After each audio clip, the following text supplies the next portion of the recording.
Well, hello, everybody. I'm Sharon Bonney. I'm the CEO for the Coalition on Adult Basic Education, and it's my pleasure to welcome you to our webinar today, State Leadership for Adult Education and Family Literacy Week. And as we get started, I wanted to introduce our partner, which is Aztec Software. They are our partner for all of our advocacy efforts. They've been a long-term partner for us and really have just done a fantastic job supporting the efforts in the field. So I'd like to turn this over to Adrienne Fainer, who has a slide she'd like to share. Thank you so very much, Sharon. And I'm going to just turn this off so I can see. For this opportunity to be with you today, Aztec Software is excited about partnering with COABE in our continued advocacy efforts and how we can learn more about ways to support that endeavor. I'm really excited what's going to happen today. As most of you already know, for over 40 years, Aztec Software has been solely focused on adult learners' needs and how best to assist those learners with their educational goals. In support of our mission to educate, empower, and elevate adult learners, we are continuously looking for the best resources and partners to enhance the suite of Aztec's offerings. What you may not know is that Aztec has grown with our adoption of life skills education, and most recently with Paxson Publishing. That all these resources are here to support your learners' goals and programmatic efforts in helping those learners achieve. We know that learners come on board at different levels.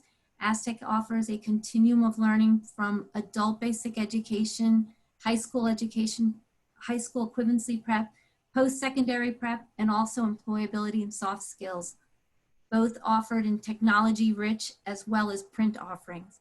If you're interested in learning more about what we can help you in advocating for your students, my contact information is at the bottom. And again, thank you so much for this opportunity and the efforts that you're going to put forth for adult learners and adult education. Thank you.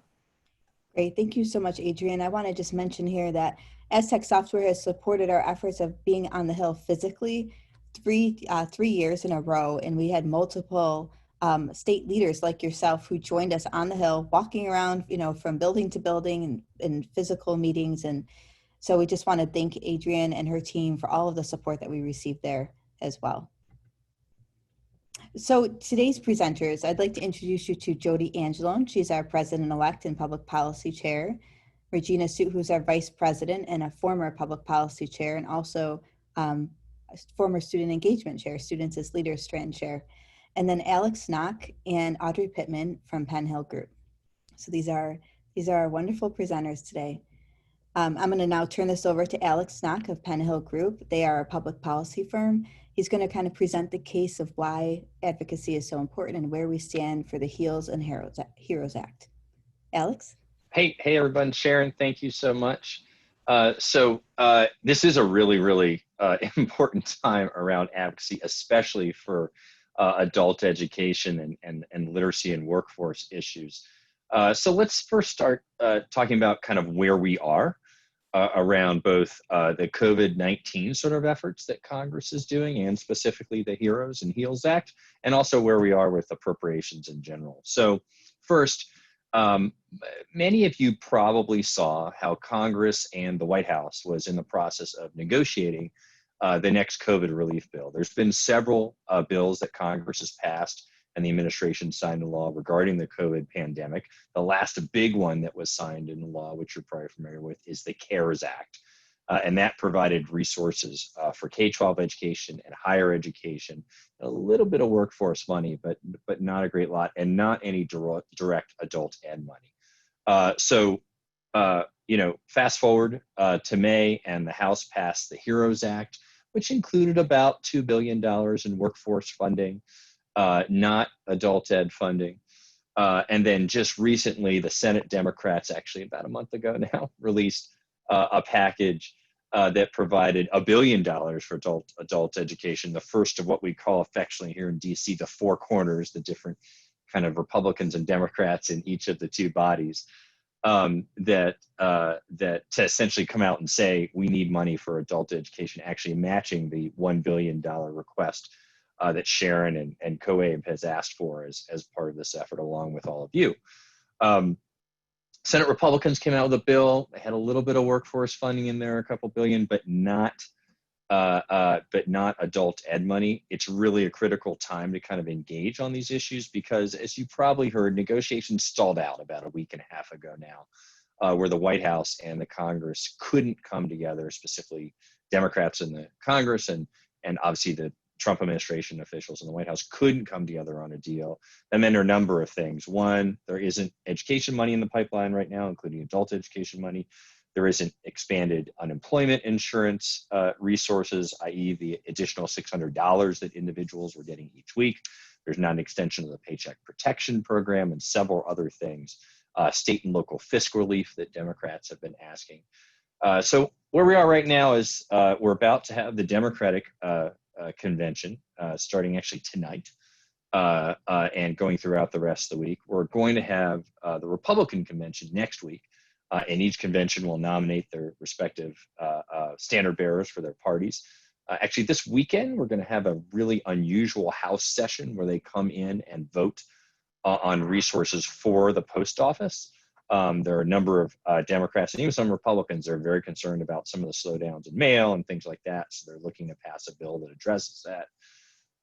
But that shouldn't be viewed as any sort of jumpstart in the regular COVID negotiations. I think what we see is after both conventions end, you start to see the congressional leaders in the White House start talking about, maybe not start talking, but begin to start talking about next steps in working this out. I think we're probably headed towards a deal that will include education money, but definitely needs your advocacy on adult education money in particular to get that $1 billion that the Senate Democrats are seeking.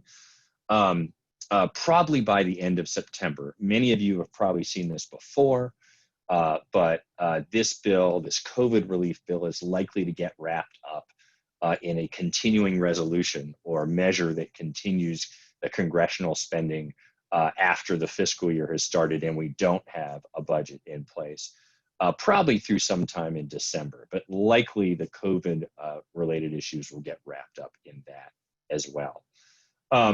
Just in terms of what I call, or what I affectionately like to call regular appropriations, because that's what we'd be focused on from a spending perspective if we weren't in this pandemic. The House has managed to pass its labor HHS education appropriations bill, which includes resources for adult education. The adult basic education program, as all of you know, is run through the Department of Ed, and that bill was passed. There was a $7 million increase for fiscal year 2021 over fiscal year 20. For a total of $664 million in the House Democratic bill. And that was true of a lot of programs. There were small increases. A couple of programs were cut. So I think we should be very happy we weren't on the cut list. And yes, it's lower than the ask that COABE has made of $692 million, but obviously we want to support these increases and drive them further. We don't yet have a Senate bill. I think it's an open question of when or if we see a Senate bill. The Senate appropriations process has completely stalled out. They've been trying to figure out what to do with COVID first. And as I just said, the COVID negotiations are stalled, so it seems unlikely they would be able to start appropriations, regular appropriations, before the end of September when they need to pass a continuing resolution. So a couple things are really important here. Obviously, the COVID negotiations are going on right now, or will be going on shortly. You have regular appropriations as well. Congress really needs to hear the voices of state leaders on these two issues. Specifically with respect to COVID, the ask is $1 billion in adult basic education money through the Adult Title II program in WIOA to support states respond to the COVID pandemic and all the needs that you guys out there know a lot better than I do in terms of resources out there, as well as getting as much through regular appropriations as we can. Again, possibly the House number that's $7 million over last year's amount. But in either situation, there's a lot of focus right now on UI, as you know, and that's important. There's a lot of focus on coronavirus testing. There's a lot of focus on state and local budget cuts. All these are really important issues. But now is a time where you actually can have an impact and go out there and actually get resources and help get resources and help lawmakers and their staff really understand the importance of getting adult education money out there. You guys certainly know this better than I do, but you saw the impact of the last recession and the needs, and kind of the increased need that individuals had for adult basic education, workforce related matters. Now is really the time to make the case for this. So we aren't making the case in 6 months or a year saying, hey, we're behind the 8 ball. We have waiting lists even bigger than we have now. We can't serve everybody we have. Congress's role in this process is to provide resources, is to provide money. And we want them providing money now so we can use it throughout the process to help all the folks that you use or that you want to help every day. So I'll just end with saying it's a critical time, for you guys to reach out, whether it be through phone calls, through meetings, whatever. Sharon and other folks will be able to direct you on, and it's easy, it's not scary, it's fairly easy to do, but we definitely need to hear from everybody in all the states because this is really the time to have an impact. So Sharon, I don't know if you had any thoughts or questions on that or other folks. So Alex, I do have one quick question before we Sure. move to Jody, and that is, in all the years you've worked in your field, have you seen such All a two time years. Oh, is it two? I'm Oh, very that's young. more. Yeah, Have you all seen two. such a time where it's so critical, though, for the field to engage and come together and really raise their voice for this need? No, I mean, you might, and Sharon, you would know this based on your experience. You could go back to the Great Recession, right? In the turn of the last, where you saw just the massive unemployment numbers we had. Right now, it's a million times worse out there. I don't need to tell you that, or all the people here that are on working in the States. If you don't ask, you won't get. So Sharon and her folks have asked, and you guys have helped make the ask. But now you got to follow through and make the get, because without these federal resources coming through, and again, probably many of you know this best, there's not a lot of money lying around in the states to help with these sort of issues. The federal resources can really solve big problems. And I just can't imagine the need and influx you're seeing. If we don't get these resources, it's going to be really hard to serve the population you're trying to serve. And that could be a lost year or two or more for families and adults out there. Great. Thank you so much, Alex. We really appreciate you sharing your expertise with us. You're welcome. And so now, before we transition over to Jody, I would just like to encourage everybody, put your name in the chat box and where you're joining us from, what state you're joining us from, and let's give Jody a warm welcome. Jody? Thanks, Sharon. So I want to welcome everyone. As you can see on the screen, the week of September 21st, during Adult Education and Family Literacy Week, we will be holding our second virtual Capitol Hill Day. Our first virtual Capitol Hill Day was held back in April at the start of the pandemic. We did not know what to expect, but we reached out to state association leaders and members. Many responded by setting up virtual meetings with legislators and their staff. Others used the COABE Ignite software to reach out to their legislators. And then many also took to social media to spread the word about adult education and the impacts of COVID-19. I would like to share with you a few quotes from some of those meetings. Polly Smith from Alaska shared a local perspective. Her local program team was able to connect in a way that she had never experienced before. They were anxious to hear from us. They were anxious to hear how we were doing in Alaska, and they were anxious to know how they could help. We met in each other's homes, but yet face to face, without even a table between us, and our eyes were looking in each other's eyes. I have never seen that type of connection in any of my advocacy meetings before. Lori Kirsta Joseph from Arizona shared about her state's approach to the virtual Capitol Hill Day. They had a local, state, and national representative on their team, as well as a student learner present and engaged in all of the calls. They used Zoom and Google Meets for their meetings with their legislators. And Lori shared, the timing was perfect. The meeting felt urgent. And as we got on the phone with elected officials, they had urgent questions for us. What do you need from us? What's happening? What are your students experiencing? It really struck me at how hungry our elected officials were and their staff to engage with us so that they could understand what we were experiencing. They had specific questions as well as big picture questions. And then Larry Ann Torres from California shared a regional perspective.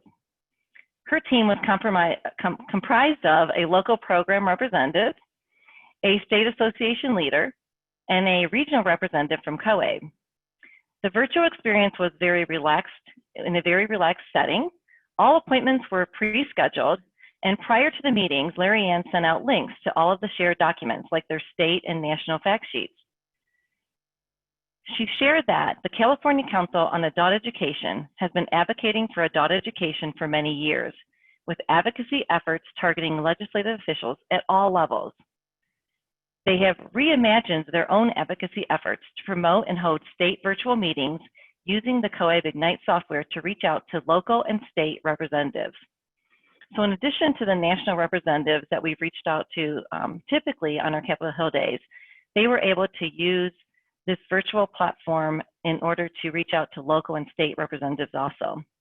And I want to share that I had my own experience in the first virtual Capitol Hill Day. And I had been to several Capitol Hill Days in Washington, D.C., where I had met with legislators on my own or as in a team. And I was not able to participate in a group setting like these ladies were, but I was able to have virtual meetings with my senator's office, which included both their educational and workforce staffers. And I have to say that the meetings were fantastic. They were both followed up by asks on both sides.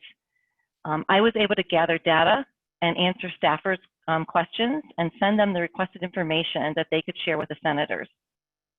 And much like Lori's experience that I just shared, the legislative staffers were very engaged, and they really wanted to know what was happening in Ohio and how they could help and how they could support our students and our programs as we move through this pandemic. Next slide, please. So, state teams, within your virtual visits, we are asking this year for you to look at some things a little bit differently in this virtual realm. And that is that it's an opportunity to set up meetings at the local level, the state level, and the federal level. So some suggestions would be that for local meetings, you may want to reach out and try to have a meeting with your mayor or your workforce investment board or a board of supervisors or trustees from your county. Other suggestions may be a college president or interfaith organizations or different Rotary clubs or community service clubs. The other piece with that, I think, on the local level is not only could you have meetings with them, but if you are really active with some of those local teams that I just mentioned, it would be really great if you could reach out to them and ask one of them to join you on your calls with your state or your national representatives. Some state meetings that we'd like you to think about are meetings with your governor's office, with your state legislators, and those leaders who are over education or the budget process for your state. Additionally, you may think about the state superintendent of public education or the state office that oversees your community colleges. And then additionally at the federal level. While this is for the Capitol Hill Day, we are concentrating on mainly your two senators that we would like you to make sure you can make meetings or set up meetings with. But we ask you to we want you to also feel free to meet with your representatives also, especially if you already have a long-lasting or an existing relationship with your representative's office or some of their staffers. Next slide, please. So again, what can you do? You can record and share some short student success videos or program videos that highlight what is happening in your adult education programs. Tweet. We have found that legislators love Twitter, and it's a great way to connect with them and their staff. You can use the Ignite software to reach out and make appointments and to send emails to your elected officials. Remember to add a local or state student success story, links to your state data sheets, and/or videos that you may have. And last but not least, you can always pick up the phone and call your legislative offices to set up virtual meetings or to schedule phone calls.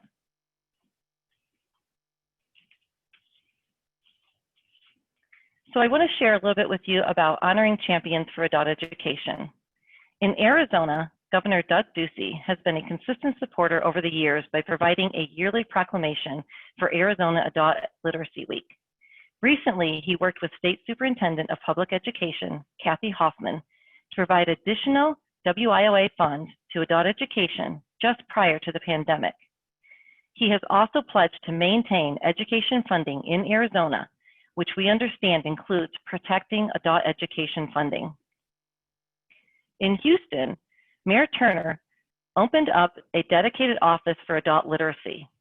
The Mayor's Office for Adult Literacy envisions a Houston where every individual can obtain the skills necessary to prosper and reach their full potential, and where illiteracy does no longer keep families in poverty. The office will build partnerships, advocate for adult learners and families, enhance Houston's response to the need for adult literacy services, and educate the community at large on literacy's impact on our economy, communities, families, and individuals. And on August 3rd, 2020, Pennsylvania Governor Tom Wolf announced that he has dedicated approximately $28 million to post-secondary institutions and adult basic education providers in Pennsylvania to assist them in implementing public health and safety plans and to help them resume operations in the fall. The funding will be used to help keep students, faculty, and staff safe and assist institutions in meeting the unique challenges of providing instruction during COVID-19. The Coronavirus Act, Relief and Economy Security, CARES Act, authorizes governors to determine the educational use of Governor's Emergency Education Relief, or the GEER funds, which can be used towards the safe and reopening of schools in light of COVID-19.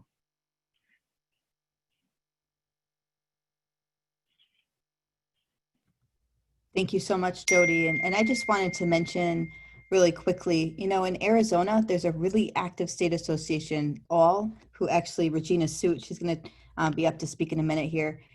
You know, they did a lot of advocacy work to get their governor on board. They're constantly advocating. The role of the state association is so important because many of our friends at the state directors, NASDA, they can't advocate. So they rely upon the state association to do that. So I just really want to encourage you that when we look at, Governor Ducey here from Arizona, who set aside funding for adult education, that's been a long time in the works. I mean, they're constantly working with him. Governor Wolf from Pennsylvania, the first governor we know of who set aside CARES Act funding, that's because the people there at PACE in Pennsylvania, they were working with their governor to do that. They were having meetings ahead of time, really trying to make sure that there was funding set aside for adult education. And that really goes to our next slide here that I'll be sharing on. Speak up, make your voice heard for the 65,000 adult educators who are serving 1.5 million adult learners. And I really can't say this enough that we do have a voice. I think a lot of times we feel like the situation is so overwhelming and how are we going to be able to get the funding that we need? We can do it, and we have done it. We all know that up until the last 3 years, we were either consistently cut or frozen. We hadn't seen an increase in, I think, 15 years, if I understand the situation correctly, when we went back and looked at the funding tables. And then we started to institute, educate, and elevate with our partners at NASDA, the National Association of State Directors of Adult Education, and really got the field to come together and coalesce around that when you educate legislators and funders, you really elevate adult education.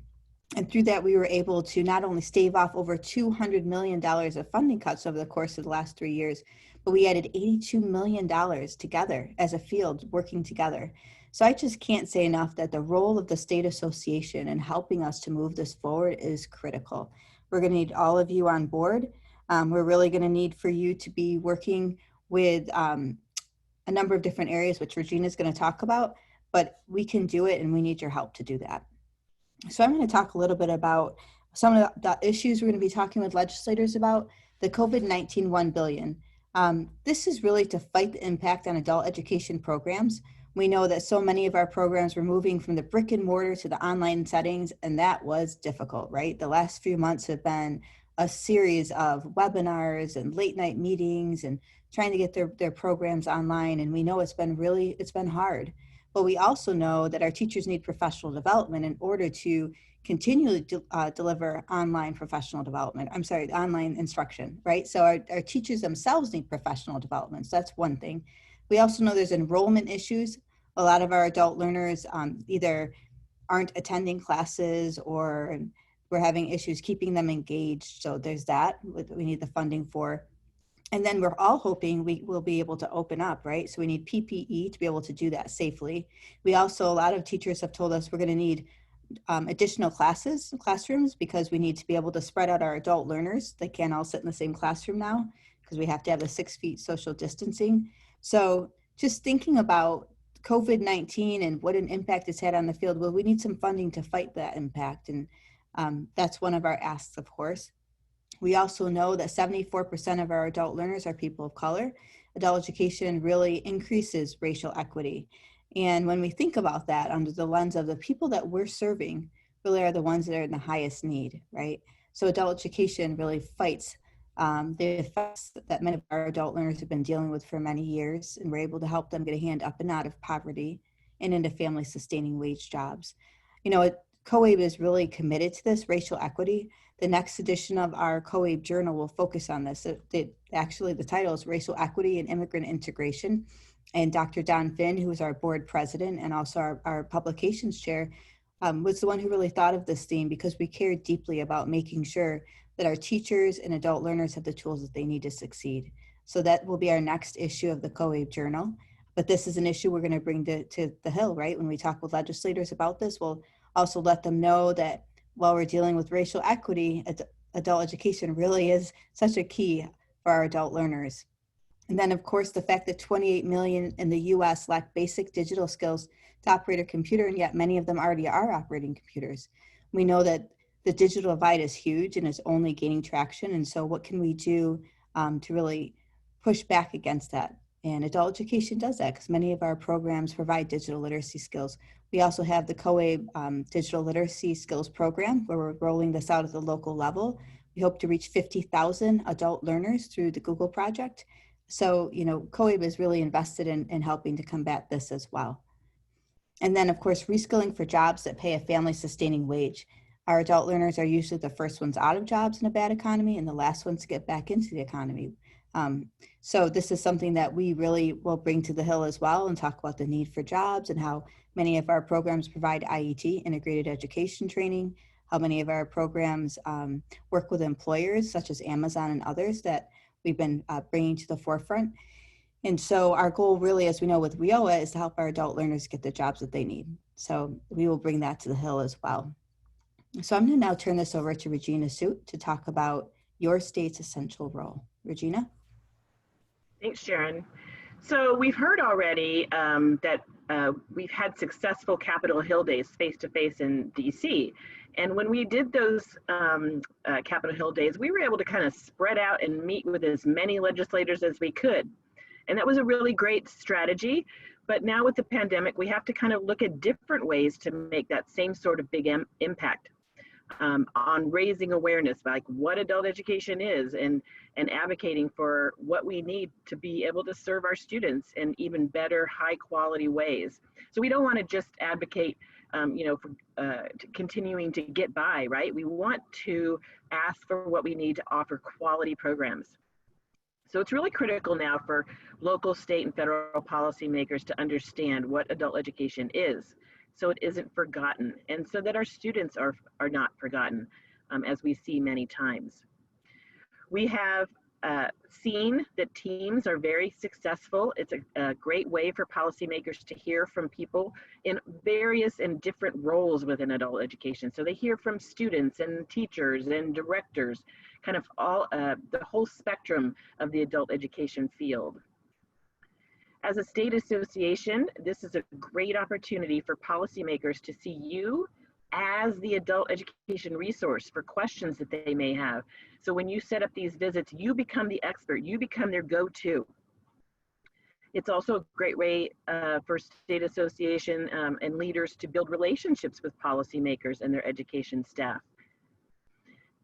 I want you to consider, if you don't have a student that can join your call, at least think about sharing their story. If you could get a video or a written story, or ask, perhaps if you have ambassadors in your state, ask an ambassador to join your call, especially the ones that have been trained by COABE, because they know how to tell their story in a succinct and impactful way. You can also go to the Educate and Elevate page and get stories right off of there and tell the story of your student population through those stories. We'd like to have COABE on your call to ensure that you have federal perspective. Since you're the state association, you can be the state voice, and then the rest of the team kind of fills that out with the teacher voice and the student voice. And we want you to concentrate on 3 or 4 visits. As Jody had said, we really want you to concentrate on your 2 senators, your governor or state legislative leaders, and then for a local program, consider picking a program that is doing well and that can speak to successes and challenges and that has a trained student ambassador. It's a great way to kind of round out your team and to do this work where you're hitting local, state, and federal all at the same time. So you as state leaders in associations or in state offices, or perhaps you're just one of those go-getter advocacy type people, in a different organization or just as an individual, you have a role to fill in these visits. COABE is going to be able to provide you a list of education staffers for the Senate so that it'll be very easy for you to set up those meetings. But if you've already met someone in the past, and I could see from the participant list, we have a lot of veteran Capitol Hill Day folks. If you already have relationships with people, contact them first, and then they'll let you know, if somebody else needs to be contacted or if you need to work through a scheduler. And COABE is here to also assist if you need any kind of assistance with that on how to do that. The best way to learn, though, is to try it on your own. We also are going to have a toolkit that has a script and a PowerPoint template and a sample meeting template for you to use and edit depending on who will be on your meeting call, so that you even though many federal legislators or policymakers in their offices are not allowed to be on camera for Zoom calls, they will call in on the Zoom meeting, and you can send them the PowerPoint later with your leave behinds, with your state and federal data sheets, as well as any talking points. It's a great way for follow-up. You could even send them the PowerPoint ahead of time if you wanted, so they could follow along with you.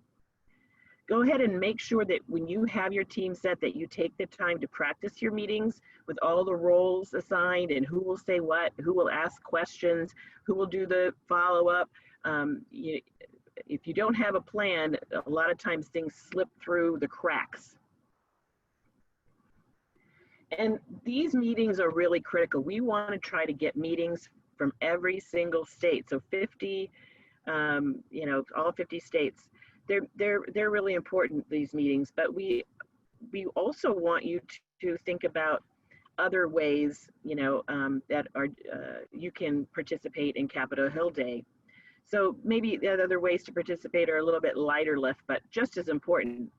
You can even get students involved with social media options. They can tell their story.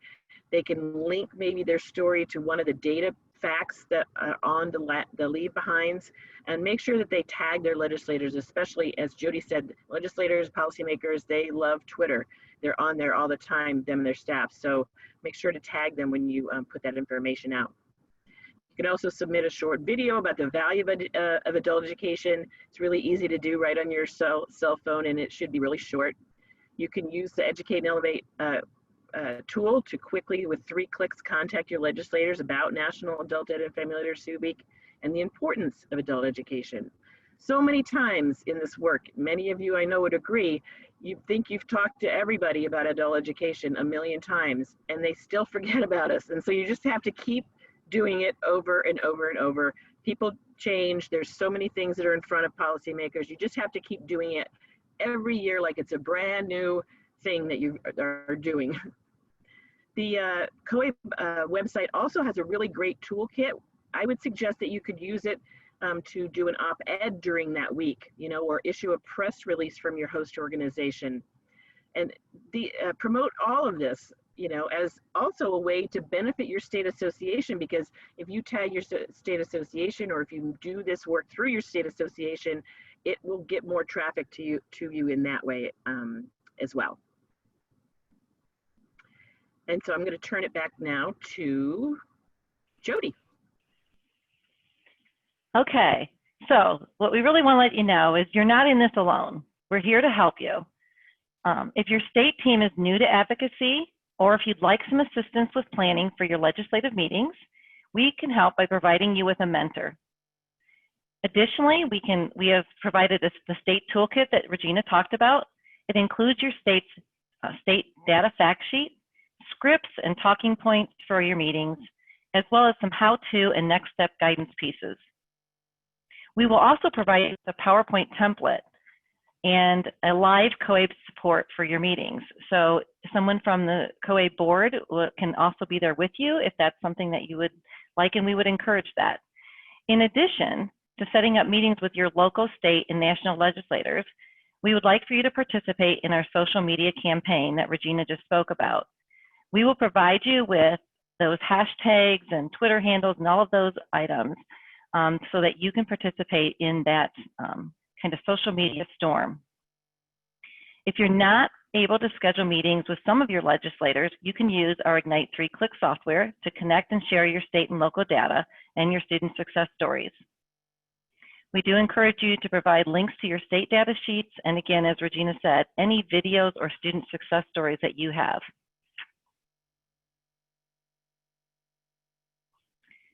Next slide, please. Okay.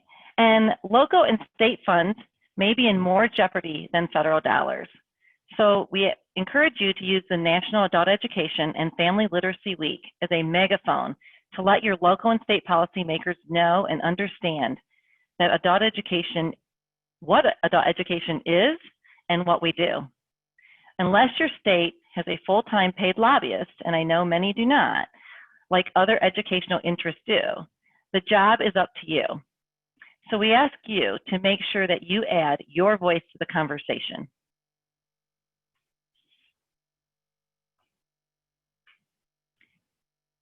Census data collection is scheduled to end on September 30th. We encourage you and your adult learners to complete the census today. We need your support in helping them to understand the importance of this census and what it means in terms of our programming, in terms of funding. And so they can go to my2020census.gov and they can tell your learners why and help them understand why it's important for them to complete the census. Tell your adult learners that they can fill out the census on their own means. They can define themselves. They can define their race, their ethnicity, and their household. And they can do it on their own time. They can do it online, by phone, or by paper.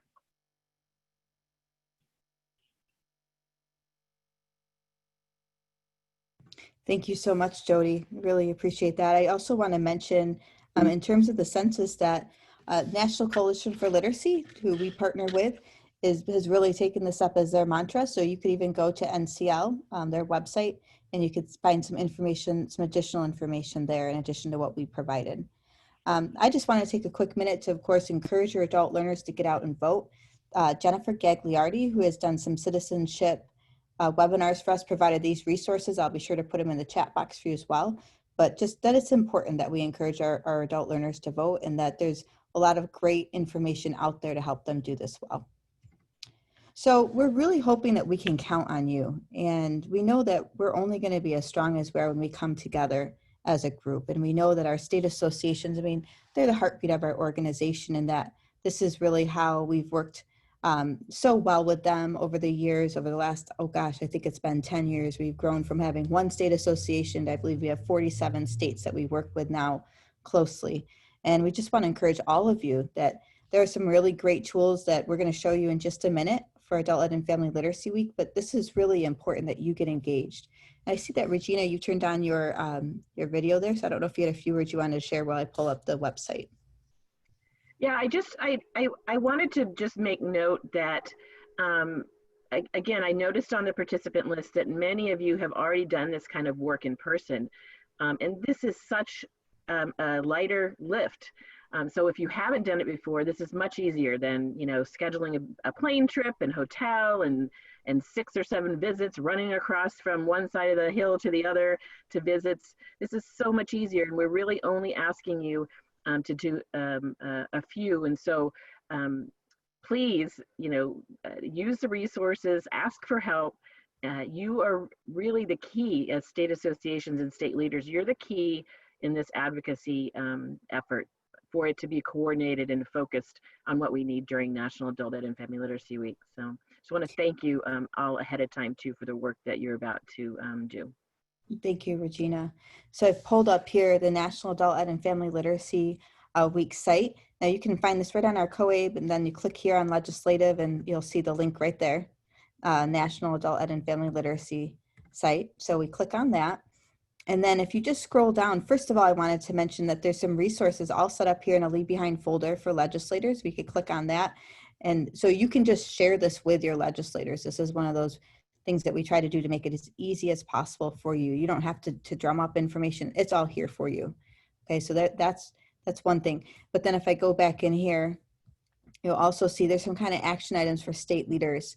I just want to say thank you to Regina. She spent a lot of time putting together this toolkit for state leaders. When you click in here, there's some great information with scripting and how to go about slides that we put together for you. The 3-click software. I mean, just lots of really, what we try to do is make this as easy as possible, because we know that many of you are doing this in a volunteer capacity, and we want this to be the lightest lift possible. So if you just take a few minutes, you'll see all the different information in here. I also want to say, she had mentioned that we have slides that we put together. And I hope you all can see this as I'm flipping through the different screens. Can you see this? Okay, great.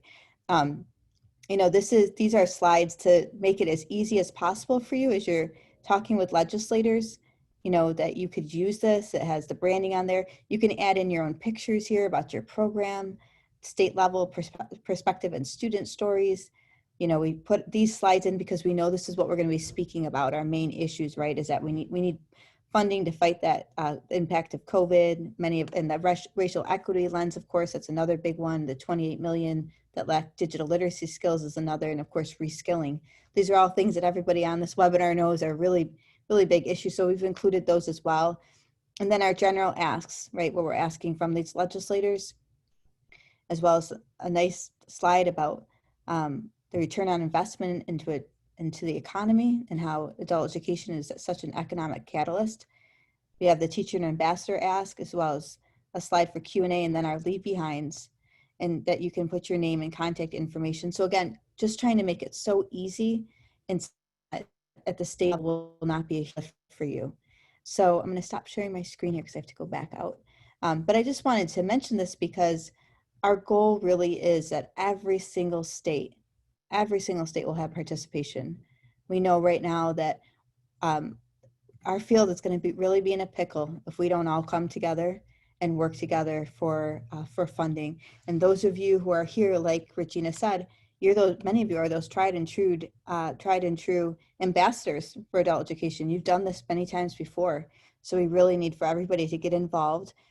The first step will be let the COAB office know if you're willing to participate in as a team right there on that site that you just saw a minute ago. And hopefully the SurveyMonkey is going to pull up for me here. You just go in and you let us know.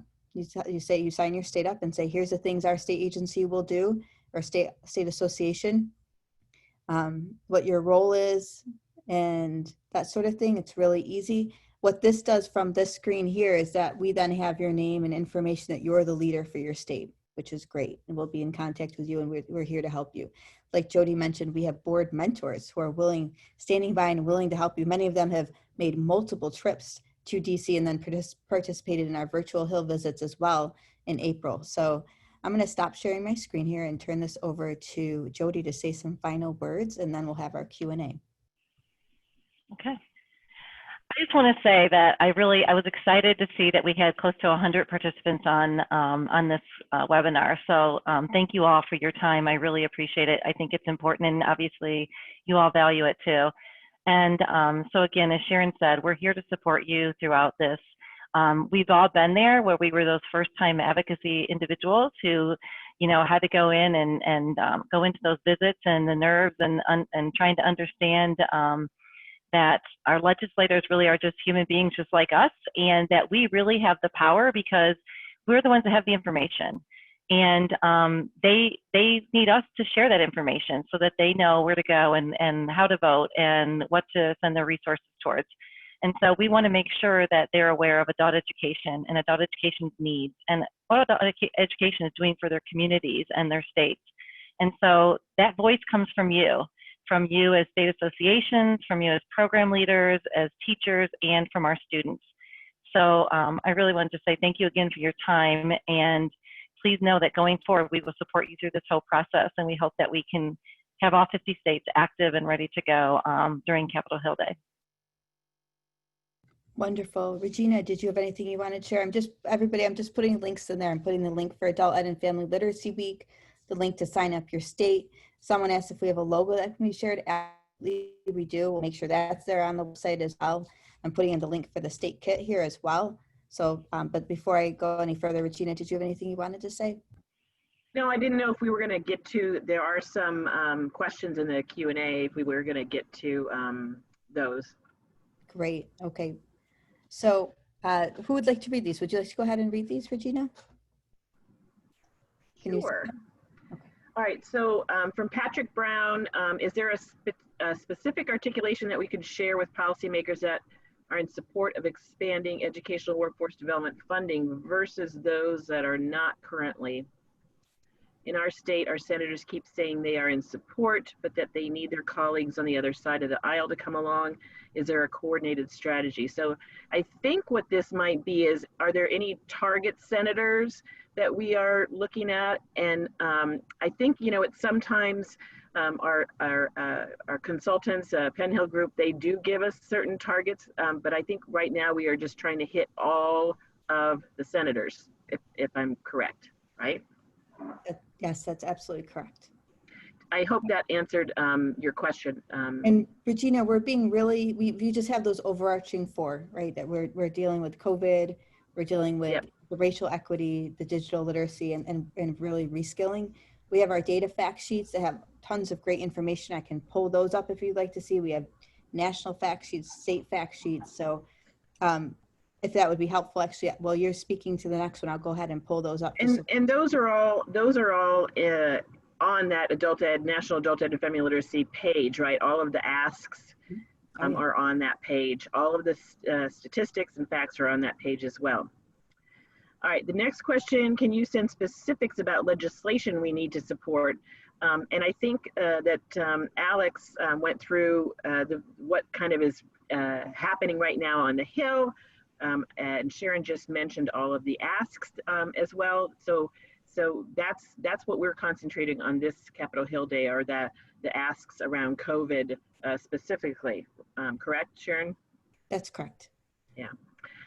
Does the toolkit have sample social media posts and sample proclamation language? I know that there are social media posts on there. I'm not sure about the proclamation language, Sharon. So here is the sample tweets to use for the event, but I also just want to mention that we don't have it up yet, only because it's not Adult and Family Literacy Week, but we are going to have right here near the top, where when you go in and you click, it's going to pull all of your legislators' Twitter handles based on your zip code. That means your, federal legislators, members of Congress, your governor, lieutenant governor, your mayors, all of those. It's going to pull. So that's a really cool and easy to use tool for the field. But here's also for the state associations that you could do this as well. You could use these sample tweets as well in addition to that. I have another question about the slides that for this presentation, and I believe that those will go out right when after the webinar is complete. Mm-hmm. I've got Indiana Association saying that they get to have an opportunity to see a senator for a mobile office day this Wednesday. Should we start with state sheets or student stories? Any advice? I would say go to the script suggestion and the templates that are in the toolkit, and just basically those have been developed over the years for face-to-face meetings as well. A little bit more scripted since you can you can kind of read off the paper when you're on Zoom. That's the one benefit there. You're not going to forget something, but those are all in the National Adult Ed and Family Literacy page. I hope that helped, and if not, reach out, Indiana Association of Continuing Education, and we are happy to assist there. I'm going to switch over to chat because I think there might be some questions there as well. Oh no, just some comments. While you're doing that, Regina, I'm just going to mention, so Renuka, thank you for your comment about the 74% number. That's based off of NRS data. But that also, we mentioned that as a footer on our sheet. So if you just want to go look at the data sheet, you'll see that there. But I also wanted to mention too that there's one additional workforce data sheet that we developed too as well. So there's more than one national data sheet. And then when we look at this, I just want to pull this up real quickly while we have a second here. And our Educate and Elevate website, the campaign tool that we have here. And I'm going to just pull this up real quick. And while you're doing that, I saw in the chat Laura Porfirio, who really is, her and Lori Kirsten Joseph are the folks running the Arizona campaigns more recently, since I retired for sure, that advocacy is best when it's nonpartisan, right? This should not be a partisan issue. And your senators might tell you, oh, well, I'm fine with this, but you got to get the folks on the other side to do something. The advocacy that COABE does is nonpartisan, and we suggest it's just the same for you. It's a universal design, as Laura says, right? What works for one side works for the other, and it's best if we stay that way to really put our message out there. Thank you. Absolutely.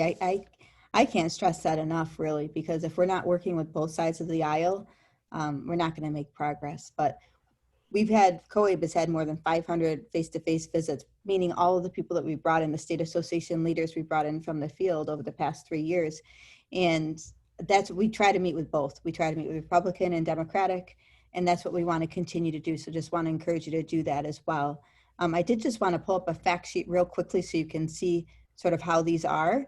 And that this is something I just want to also pause for a second and say, NASDA has been just a terrific partner, and that as we've needed to update these numbers so they more accurately reflect the high school credentials that we're giving out versus, I know with NRS, there's a number of requirements, and so it makes it so the numbers are much lower, right? So they have to be able to demonstrate they've gotten a job. It's not just that they've gotten their high school credential, right? They have to have a job as well, or tag off in the community college or whatnot. But what we're doing is working with the state directors so that we are able to give you the actual number of those who received their high school credentials. So it should be higher than this, which is good, as well as those individuals improving in one or more skills gain. And then as well, this number here, number of enrolled students served in correctional education programs. So I just want to pause here and just say thank you to NASDA's leadership between Pat Tyler and Cheryl Hart and our friend John there in South Dakota. They've just been fantastic to work with. So all of these will be updated before Adult Ed and Family Literacy Week, but every state has this. Every state has these sorts of sheets, as well as adult learner success stories submitted specifically from your state that you can use. So I'm going to stop sharing here. So I know Regina is going to go back to the Q&A. I don't see any additional questions, but someone did ask how do they sign up for COABE's help?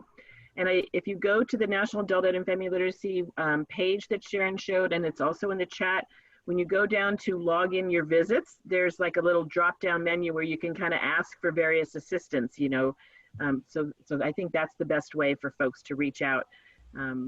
Correct me if I'm wrong there, Sharon. Absolutely. I just want to stress, really, we are here for you. You can send an email at any time to myself or advocacy@coabe.org. Either one, you'll get a response usually within 24 hours or less. But beyond that, we've created a lot of tools that are available to you. I just want to really encourage everybody, go into that Survey Monkey. Let us know that your state is going to know that you are going to engage, and then we will immediately start working with you to make sure that you have all the support that you need. And just keeping in mind, this is such a critical time for our field. The one other thing I wanted to mention, Dr. Don Finn and I have had the pleasure of talking with a number of companies and organizations like Apple, like IBM, like others that are interested in possibly providing additional resources and funding to the field. And I just want to encourage every state right now is so important to have visibility. So when we talk to them, we can tell them your state's on board and contacting legislators, that your state is doing everything that they can to bring in the funding as well. So with that, I would add, once you get these visits under your belt and you see, like Jody said, that these policymakers, their office staff, they're just human beings like we are, and they're hungry for information, because otherwise they're making decisions kind of, blindly. Once you get these kinds of ones done virtually, you're going to be ready, once this pandemic is over, to have live face-to-face meetings. Invite your legislators into your programs. Take students on field trips to, city council meetings, or, to tour capitals. It's a great way to help your students be more civically engaged, but for you as well to be more comfortable to be civically engaged. So you can do it. you can. And for now, we're asking you just to do it virtually. And we'll support you every step of the way. If you sign your state up, we will be right there with you. Jody, I don't know if you have any final words. I know we're almost to the top of the hour here. No, I'm good, except I do want to say that I think that's another time to just plug again the Student Ambassador Program. So but even if you don't have students who have officially gone through the Student Ambassador Program, that doesn't mean you can't involve them in Capitol Hill Day. So please do, but look at that opportunity for your students in the future and for your state, and we can work with you on that also. Great. Thank you, Jody. And Adrian Fainer, so our longtime sponsor and friend, Aztec Software, would you like to say a few words before we close out? I would. I just want to encourage you all. This is a tremendous opportunity. The resources that COABE has made available are amazing. I'm just always impressed with their level of detail, the thoroughness of their research, and the availability of the support that they offer. So please, please don't feel discouraged or concerned that I can't do this. You can. You can certainly do this. You've got all this amazing folks to help you.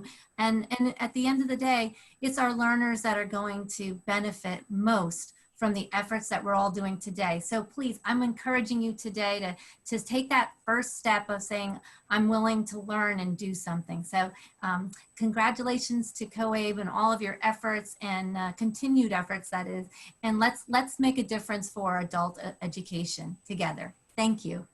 Fantastic. Thanks, Adrian. Yes, thank you. Thank you, everybody. So we'll be checking today to see who signed up on the Survey Monkey to let us know they'll participate. And then I did just want to mention that we do have one final webinar, well, I shouldn't say final, but one additional webinar coming up on August 26th at 2 o'clock. That's for the general membership. We've got some great tools and resources we'll share with general membership, but that's a little bit different than what we're asking for state associations. For our friends at the state association level, we're asking you to lead your state in this effort. So thank you, everybody, and we truly hope we'll hear from you and that you'll be engaged. Bye now. Thanks, everyone. Thank you.